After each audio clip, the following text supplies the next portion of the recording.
2016년 3월, 버락 오바마가 브라이언 체스키에게 물었다. 체스키는 에어비앤비의 창업자다. 체스키, 창업한 지 얼마나 됐죠? 8년입니다. 그렇다면 현재 기업 가치는 얼마나 되나요? 체스키가 답변을 주저하자 오바마는 겸손할 필요 없다며 답변을 재촉했다. 체스키가 대답했다. 30조입니다. 오바마는 체스키를 미국에서 가장 뛰어난 젊은 사업가라고 많은 사람들 앞에서 추켜 세웠다. 체스키를 칭찬하는 또 한 명의 사람이 있다. 전설의 투자자 워렌 버핏. 그는 젊은 체스키를 정말로 부러워하는 것 같다. 내가 젊은 시절의 체스키와 같은 생각을 했더라면 얼마나 좋았을까요? 놀랍게도 체스키는 37살이다. 젊은 그가 어떻게 30조 원의 기업을 운영하게 되었을까? 세계에서 가장 영향력 있는 사람들로부터 칭찬 세례를 받는 이유는 무엇일까? 링크드인의 창업자인 리드 호프먼은 체스키의 강점에 대해 이렇게 말한다. 그가 가진 가장 큰 장점은 학습입니다. 우리는 그를 학습하는 기계 또는 무한학습자라고 불러요. 한마디로 배움에 대한 열망이 어마무시하죠. 체스키 본인 스스로는 오늘의 자신이 있기까지 특히 한 가지 영역에서 특출나고자 노력했다고 말한다. 제 생각에 경영자라면 공적인 연설뿐만 아니라 글쓰기에 능해야 한다고 생각합니다. 글쓰기는 경영에 있어 가장 강력한 도구라고 생각하기 때문이죠. 맞다. 우리가 학습한 것을 자기화하는 최고의 방법은 글을 쓰는 것이다. 글을 썼을 때 학습한 내용을 장기 기억으로 만들 수 있고 체계화시킬 수 있다. 전문가들에 의하면 진정한 학습은 지식의 습득, 전달, 생산의 프로세스를 거치는데 이 과정을 검증할 수 있는 가장 확실한 방법이 글쓰기다. 글쓰기는 모든 학습의 공통 분모라 할 수 있고 다양한 역량들이 자라나는 모태가 된다고 할 수 있다. 이제부터 소개할 글을 잘 쓰는 9가지 방법을 보고 하나하나 밟아나가며 꾸준히 글을 쓴다면 당신의 글쓰기 실력은 분명 향상될 것이다. 자, 지금부터 함께 알아보자. 첫 번째, 다독. 어쩔 수 없다. 글을 잘 쓰기 위해서는 글을 많이 읽어야 한다. 글쓰기의 시작은 독서다. 두 번째, 어떻게보다 무엇이 먼저. 어떤 주제로 글을 쓸 것인가를 먼저 고민하라. 어떻게 하면 글을 잘 쓸 수 있을까를 고민해서는 글을 절대 잘 쓸 수 없다. 중요한 건 글감이다. 자신의 직업, 전공, 관심 가는 분야에서 주제를 찾으면 된다. 서평은 글쓰기를 처음 시작하는데 아주 유용하다. 지금 읽고 있는 책에서 글쓰기를 시작하라. 세 번째, 자료 모으기. 고수들은 아이디어와 자료만 제대로 모이면 글쓰기의 80%가 끝난다고 여긴다. 글쓰기는 근거를 제시하고 그 타당성을 입증해 보이는 싸움이다. 얼마나 좋은 자료를 모았는가?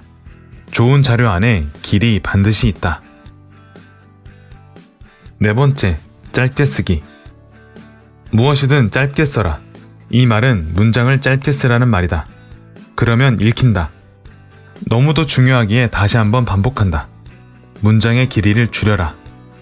글쓰기의 대가들이 공통적으로 하는 말이다. 다섯 번째, 스토리 활용하기. 글에 최대한 스토리를 담아내라. 이 말은 인류에 대해 쓰지 말고 한 인간에 대해 쓰라는 말과 같다. 인류에 대해 쓰려면 이론과 통계가 필요하지만 인간에 대해 쓰려면 스토리가 필요하다. 스토리 중 가장 효과가 큰 것은 무엇일까? 그건 바로 자기 자신이 경험한 이야기다. 자기 이야기를 글에 녹여내라.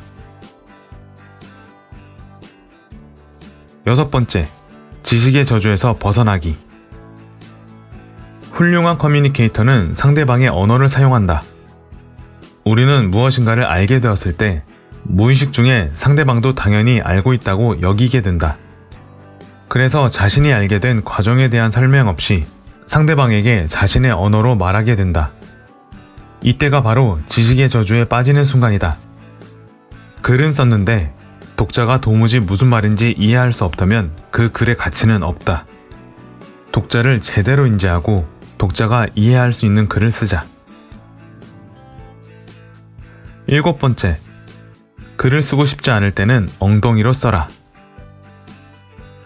글을 영감으로 쓴다는 사람이 있다. 미안하지만 헛소리에 가깝다. 영감이 오길 기다리지 말고 그냥 쓰자. 글은 엉덩이로 쓰는 것이다. 글이 안 써질 때 최고의 비법은 그냥 쓰는 것이다. 매일 그냥 써라. 8번째, 글의 전개가 막힐 때는 명언과 검색을 활용하라. 막힌 부분과 가장 밀접한 키워드로 검색을 해보라. 뉴스 제목과 리드 부분을 훑어보라. 명언과 뉴스에 나온 내용을 중심으로 계속 글을 이어 써나가 보라. 전개가 술술 풀릴 것이다. 9번째, 퇴고. 모든 초고는 걸레다. 초고는 걸레이므로 마음 편히 쓰자. 대신 거듭거듭 퇴고해라. 퇴고는 걸레를 비단으로 만든다. 끝으로 작가 유시민의 30년 글쓰기 경험이 그대로 묻어난 역작 유시민의 글쓰기 특강에서 추천하는 한 가지 조언을 덧붙이겠다. 풍부한 어휘와 좋은 문장이 담긴 책을 많이 읽을수록 좋은데 여러 책 중에서 존 스튜어트 밀의 자유론, 칼 세이건의 코스모스, 박경리의 토지, 그리고 이호덕 선생의 우리말 바로쓰기를 강력 추천한다고 말한다. 이 책들은 더 나은 글쓰기를 돕지는 못해도 나쁜 글쓰기는 최소한 막아줄 수 있다는 이유다. 검증된 저자 스스로가 이 책들을 통해 많은 배움을 얻었다고 하니 누가 반박할 수 있겠는가? 글쓰기 능력을 탁월하게 하고 싶다면 시간을 내서 꼭 읽어보자. 결코 후회하지 않을 것이다. 이상 9가지를 염두에 두면서 글을 써보라. 어느 정도 글을 써본 사람이라면 위 9가지에 비추어 현재 나는 무엇을 잘하고 있고 무엇을 잘못하고 있는지 점검해보자. 모든 실력의 공통 분모인 글쓰기. 글쓰기를 통한 당신의 역량 강화를 실제 몸으로 느껴보자.